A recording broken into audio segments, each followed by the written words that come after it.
ہاں دیکھیے، بخاری بھی یہ روایت ہے کہ من قال لا الہ الا اللہ دخل الجنہ. لیکن یہ کس قائل کی بات ہے؟ جو مال لپ سروس کرے. یعنی لوگ صرف قول کو دیکھتے ہیں، قائل کو نہیں دیکھتے. یعنی قائل کلمہ کو نہیں دیکھتے. اگر قائل کلمہ کو نہ دیکھیں آپ تو وہ لپ سروس بن جاتا ہے وہ.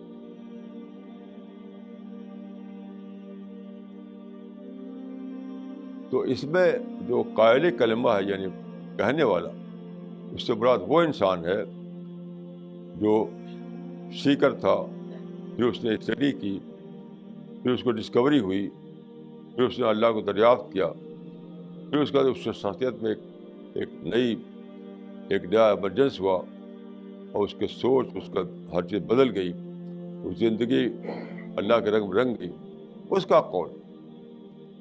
تو صرف قول کو مت دیکھیے، قائل ہے اس کے قائل کو دیکھیے، تب بات سمجھ میں آ جائے گی. میں اس حدیث کو اسی معنی میں لیتا ہوں کہ یہ حدیث میں لپ سروس کا ذکر نہیں ہے. اس حدیث میں ایک بہت بڑے واقعے کا ذکر ہے جس میں آدمی کی پوری شخصیت بدل جائے. آپ کی بدلی ہوئی شخصیت کا وہ ایک اظہار ہو، یا آپ کے اندر جو نئی پرسنالٹی پیدا ہوئی ہے اس نئی پرسنالٹی کا ایک اظہار ہو کلمہ، تو اس کے لیے وہ جنت ہے.